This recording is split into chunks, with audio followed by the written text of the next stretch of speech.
সুপ্রিয় দর্শক, আনন্দ বেদনার কাব্য অনুষ্ঠানে স্বাগতম। বাংলা ভিশনের বর্ষপূর্তি উপলক্ষে শুভেচ্ছা। আজকে আমরা পেয়েছি এখানে আমাদের অত্যন্ত প্রিয় দুজন ব্যক্তিত্বকে।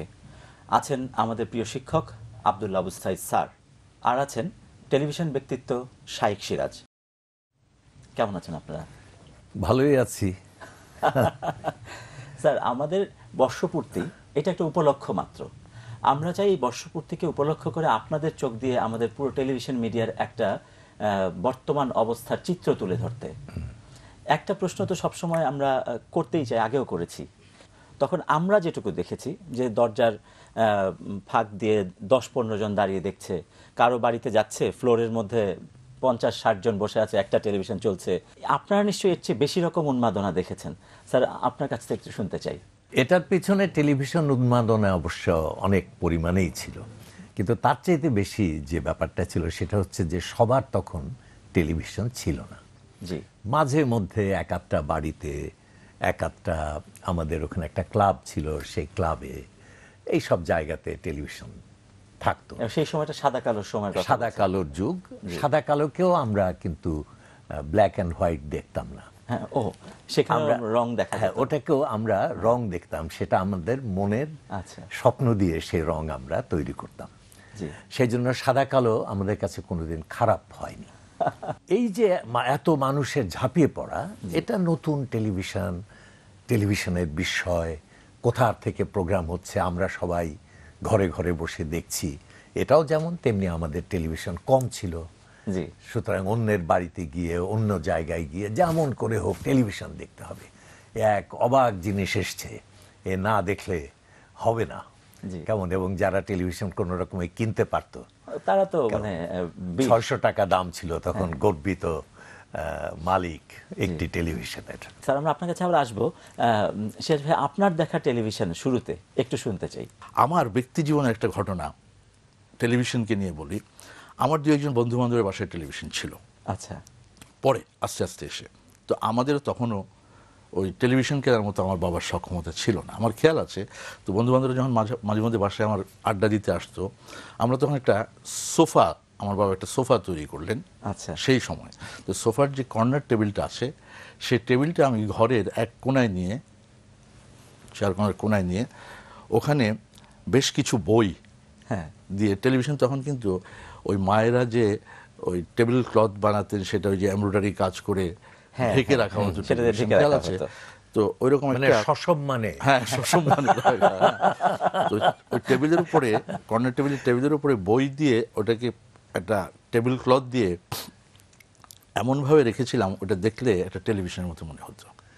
তো ওটাই ছিল আমার, হ্যাঁ, মানে যাতে কেউ- বাইরের কোনো লোক যদি বাড়িতে বেড়াতে আসে, আসে, সে ঘরে বুঝবে একটা যে এই টেলিভিশন বাড়িতে আছে। টেলিভিশন টেলিভিশন আছে। আছে। এটা আমার একদম পরিষ্কার মনে আছে, হ্যাঁ, তখন দীর্ঘদিন এটা ছিল। 5টার সময় পরে open বন্ধু বান্ধব হতো যখন 12টা টের পেল পর্যন্ত। এটা আসলে টেলিভিশন নেই, ভিতরে বই। আমরা যদি একটু বর্তমান সময়ে আসি, যেই উন্মাদনা নিয়ে টেলিভিশন শুরু হয়েছিল, যেই রকম মন্ত্রমুগ্ধের মতো দর্শকদেরকে কাছে টেনে রাখতো, এখন কিন্তু সবাই অনেকটা বিরক্ত। আপনার কি মনে হয় বর্তমান সময়ে আমাদের টেলিভিশন মিডিয়াটা কোন জায়গাতে আছে? দেখুন, টেলিভিশন যখন শুরু হলো বাংলাদেশে বা পৃথিবীতে, তখন যে প্রথমে বলেছে বিস্ময় নিয়ে এসেছিল। এখন মানুষের কাছে টেলিভিশন একমাত্র বিনোদনের জায়গা নয়। আমাদের তখন এই বাংলায় যখন টেলিভিশন 64-তে শুরু হয়েছিল, তখন টেলিভিশনের সাথে চলচ্চিত্র ছিল। মানুষ সিনেমা হলে যেত, পারিবারিকভাবে সিনেমা হলে যেত, ভালো সিনেমা তৈরি হতো, সিনেমা হলে সিনেমা দেখতো। পাশাপাশি যারা টেলিভিশন দেখার সুযোগ ছিল তারা টেলিভিশন দেখতো। কিন্তু এখন তো মানুষের হাতে বিনোদনের অনেকগুলো অপশনস আছে। তো এই অপশনসের ভেতরে এই যে টেলিভিশন যন্ত্রটা, এখন আমরা দেখছি একটা নির্দিষ্ট কাঠামোর ভিতরে টেলিভিশন ঘরের ড্রয়িং রুমে থাকে, একটা নির্দিষ্ট জায়গায় বসে আমরা রিমোট চেপে দেখি। তো এই টেলিভিশনও হয়তো দুদিন পরে, আর 2-4-5 বছর পরে হয়তো এই কাঠামোতে থাকবে না, কারণ হাতের মুঠোয় চলে আসছে টেলিভিশন। টেলিভিশনের এখন মানুষের কাছে অনেকগুলো বিনোদনের অপশনস থাকাতে টেলিভিশন ধীরে ধীরে দুর্বল হচ্ছে। এখন এই টেলিভিশনের ভিতরে কন্টেন্টগত জিনিস, এরপরেও কোনটা দেখছে মানুষ, প্রশ্নটা হচ্ছে সেখানে।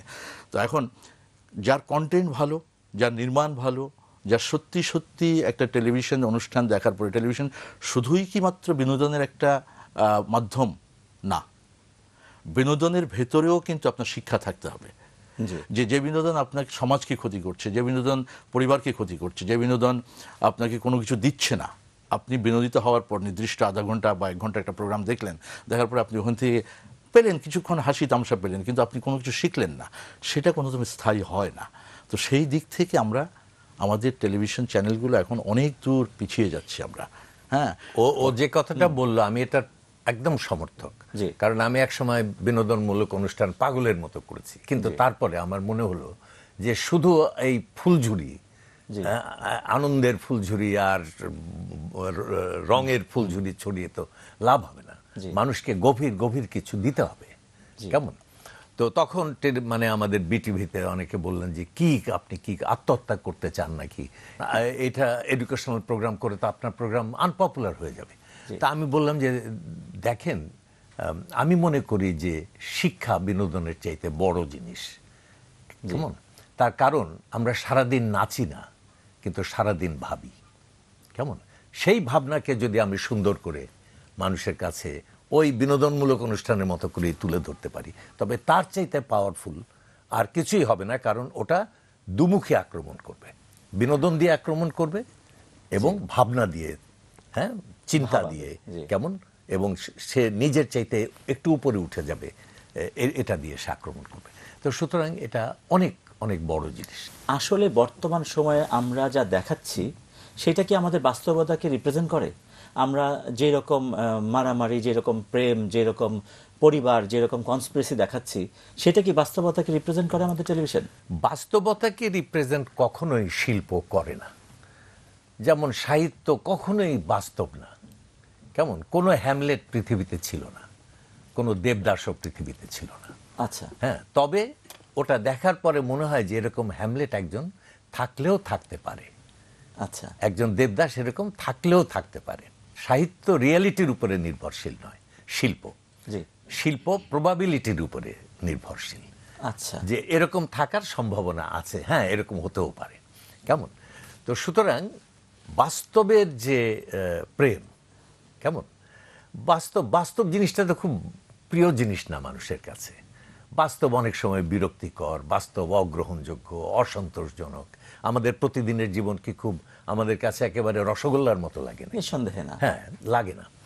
সেই জন্য আমরা শিল্প তৈরি করি। সেইখানে রসগোল্লা যত আছে, পান্তুয়া, সন্দেশ, সবকিছু আমরা এখানে আনার চেষ্টা করি। স্যার প্রায় বলেন আমাদের স্বপ্নের টেলিভিশন বাণিজ্যের কাছে হেরে যাচ্ছে। তো স্যারের কথাটা আপনার কাছে কিরকম ভাবে মনে হয়? কারণ আপনি টেলিভিশন চ্যানেলের ভেতর থেকে চালাচ্ছেন। স্যার যেই অবস্থান থেকে কথাটা বলেছে সেটার সাথে আমার প্রসঙ্গটা যদি আমি উপস্থাপন এভাবেই করি, স্যার যদি একটি রাষ্ট্রীয় টেলিভিশন আর একটি বেসরকারি টেলিভিশনকে যদি একখানি করেন, তাহলে স্যারের কথাটা ঠিক।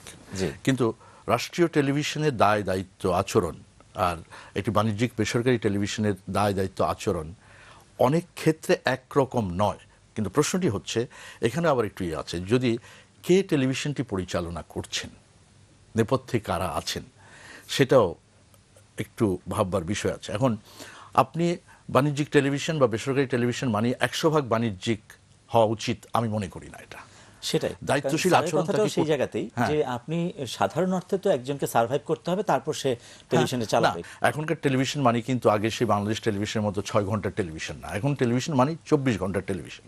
এখন এই 24 ঘন্টার টেলিভিশনগুলোর ভেতরে আপনি কি করেন, কেউ কেউ হয়তো 24 আওয়ার্স, ভেরি রেয়ার যে full fresh program, it's very rare, হয়তো 8 ঘন্টাকে 4 বার রিপিট করেন, কেউ 12 ঘন্টাকে 2 বার রিপিট করেন। এখন প্রশ্নটা হচ্ছে 24 ঘন্টার টেলিভিশনের ভিতরে আপনি সমাজের প্রতি, রাষ্ট্রের প্রতি, পরিবারের প্রতি কিছুটা দায়িত্বশীল আচরণ করে কিছু ভালো প্রোগ্রাম করতে পারেন না?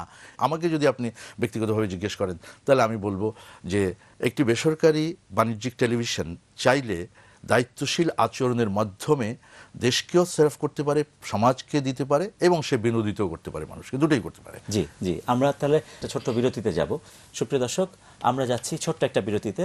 বিরতি থেকে ফিরে এসে আমরা কথা বলবো আমাদের প্রিয় দুই ব্যক্তিত্বের সঙ্গে। যাচ্ছি বিরতিতে।